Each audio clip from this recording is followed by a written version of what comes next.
అందరికీ జై శ్రీరామ్. దివ్యాంగులపైన దయలేని చంద్రబాబు సర్కారు అని బోధించవచ్చు. అలాగే దివ్యాంగులపైన కుట్రపూరితమైన చర్యలు చేస్తున్నటువంటి ఏపీ ప్రభుత్వ అధికారులు అని కూడా వర్ణించవచ్చు. ఈరోజు దివ్యాంగులు నడి రోడ్డు పైన బైఠాయించి వాళ్ళ ఆవేదన తెలియజేస్తున్నారంటే అది బాబు సర్కార్కు ఎంతపాటి న్యాయం జరుగుతూ ఉంది, అసలు ఏం చేస్తూ ఉన్నారు అనే విషయాన్ని తెలుసుకుందాం.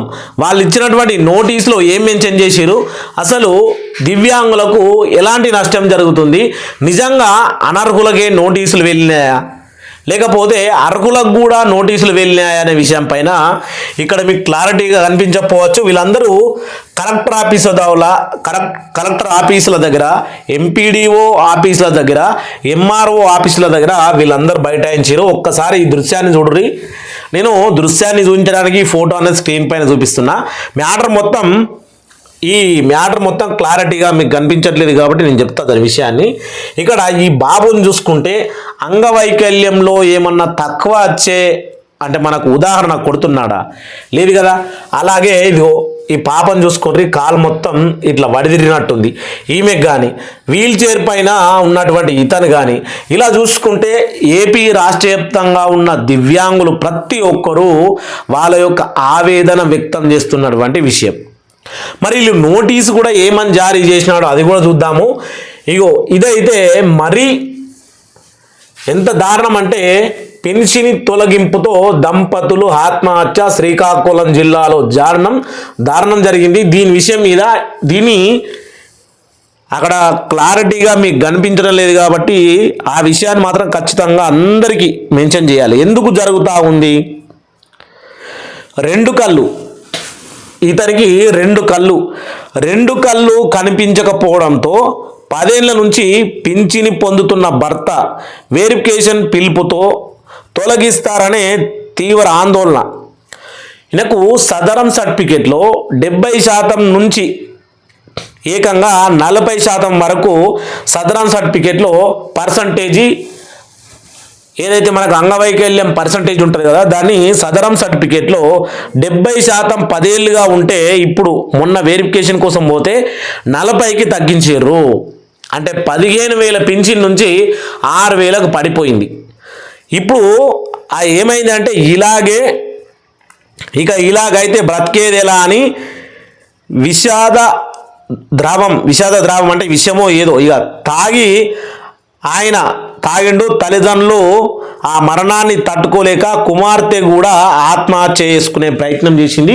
ఇక్కడ ఉన్నటువంటి ఆమె ఇదిగో కుమార్తె, వీళ్ళు భార్యాభర్తలు, ఈమె కుమార్తె.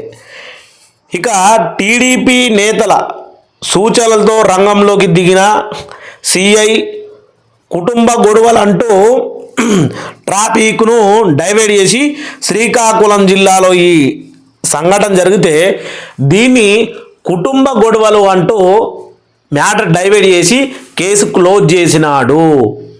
అంటే ఎంత అరాచకత్వానికి పాల్పడతా ఉన్నది అనే విషయాన్ని మనం తెలుసుకోవాలి. ఒకవేళ నీకు కనుక డబ్బులు తగ్గించాలి అనుకుంటే పేద బడుగు బలహీన వర్గాల మీద తగ్గించుడు కాదు, మీ ఎమ్మెల్యేలందరినీ జీతాలు తీసుకుని బంద్ చేసుకోమని చెప్పాలి. ఇక్కడ నేను ఇంకోటి అడుగుతా ఉన్నా, ఆశ్చర్యం ఏమిటి అంటే, నాకు ఇష్టమైనటువంటి వ్యక్తి డిప్యూటీ సీఎం పవన్ కళ్యాణ్.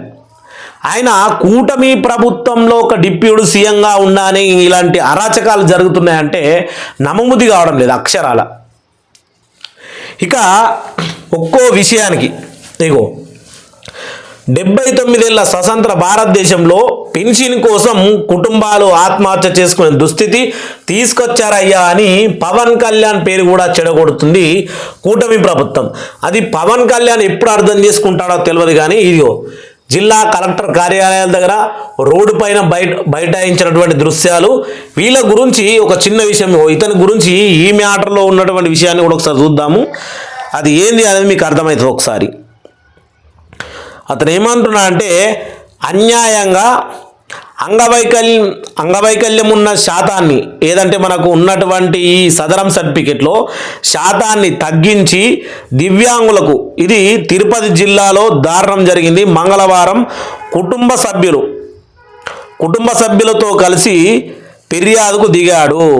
అంటే మండల ఆఫీసులో ఉన్నటువంటి అక్కడ మళ్ళీ ఫిర్యాదులు వేసుకోమని చెప్పినారు కాబట్టి ఫిర్యాదు కోసం వచ్చినప్పుడు ఏదైతే జర్నలిస్టు సోదరులు ఉంటారో వాళ్ళు తీసుకొని ఈ దృశ్యాన్ని పేపర్కి ఇవ్వడం జరిగింది. అంటే ప్రతి ఒక్కరు మరి ప్రభుత్వ ఆదేశాల మేరక, లేకపోతే కావాలనే ప్రభుత్వ ఉద్యోగులు కూటమి ప్రభుత్వం పేరు గిట్లా చెడగొట్టాలనా? మరి చెడగొట్టాలనుకుంటే చంద్రబాబు నాయుడు ఏం చేస్తున్నాడు, పవన్ కళ్యాణ్ ఏం చేస్తున్నాడు, కూటమి ప్రభుత్వంలో ఉన్నటువంటి ఎమ్మెల్యేలందరూ ఏం చేస్తున్నారు?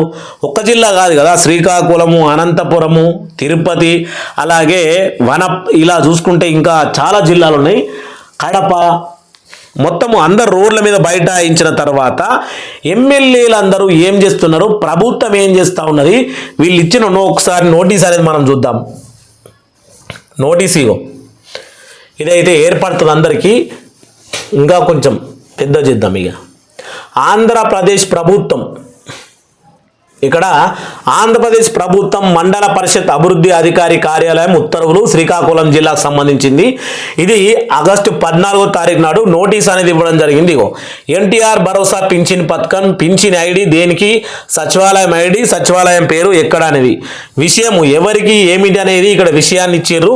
సూచనిక ఏంటంటే ఒకటోది మహిళలు, పిల్లలు, వికలాంగులు, సీనియర్ సిటిజన్లు శాఖ వారి జారీ చేసిన జీవో నెంబర్ 36 తేదీ 8/23 ఆగస్టు 23 నాడు ఇక్కడ ఉన్నటువంటి జీవోల ప్రకారము మనకు నోటీసులు జారీ చేయడం జరిగింది. నోటీసులు ఏమని జారీ చేయడం జరిగింది? పింఛనీ రకము, పింఛనీ అసెస్మెంట్ తేదీ, ప్రస్తుతం పొందుతున్న పరిశీలన వివరాలు.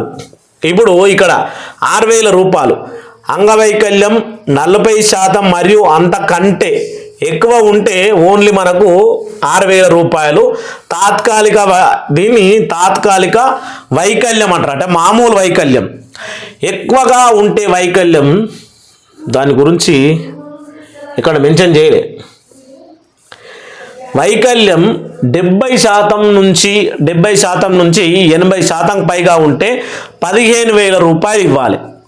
ఇక్కడ ఈ యొక్క 40% తగ్గించిర్రు అనేది ఈ యొక్క మనకు పంపించినటువంటి సోదరు కూడా నా సదరం సర్టిఫికెట్లో నాకు 80% కంటే ఎక్కువ ఉంటే దాన్ని 40% తగ్గించి 6,000 పింఛన్కి నన్ను కేటాయించినారు అనేది ఇతని ఆవేదన. ఇదిగో ఎందుకంటే అతని పేరు గిట్ల అన్ని బయట పెట్టకూడదని వాటిని బ్లర్ చేయడం జరిగింది. మరి ఇలా ఎందుకు చేస్తున్నారు, ఎవరి కోసం? ఖచ్చితంగా దీని మీద గట్టిగానే మాట్లాడాలనుకున్నా, కాకపోతే సమయానుసారంగా ఈ వీడియో అనేది పబ్లిక్లోకి వెళ్ళాలి కాబట్టి రేపటి వీడియోలో ఖచ్చితంగా దీని మీద అసలు ఎవరి జోక్యంతో ఇలాంటి సంఘటన జరిగింది, దివ్యాంగుల మీద వాళ్ళు ఏం చేసుకొని బతకగలుగుతారు? దివ్యాంగులు అంటే కాలు, కళ్ళు, చేతు, అంగవైకల్యం పుట్టుక నుంచి వచ్చిన వారు, మన ప్రమాదవశాత్తు ఏదైనా జరిగి మధ్యలోనే కాలుపోయిన వారు, ఇలాంటి వారందరి ఓట్లు ప్రభుత్వానికి అవసరం, ప్రతి ఎమ్మెల్యేకి అవసరం, ఎమ్మెల్సీకి అవసరం, ఎంపీలకు అవసరం, సర్పంచ్ ఎలక్షన్లు, ఇంకా చూసుకుంటే ఎంపీటీసీ, జెడ్పీటీసీ, ప్రతి ఎలక్షన్కు మనిషి అనే వ్యక్తిది ఓటు అవసరం. కాకపోతే వాళ్ళకు కష్టం వచ్చినప్పుడు మాత్రం ఏ ఎమ్మెల్యే, ఏ ప్రభుత్వం ఎందుకు పట్టించుకోదు? ఇది అడిగే 100కి 100 వాళ్ళ క్వశ్చన్.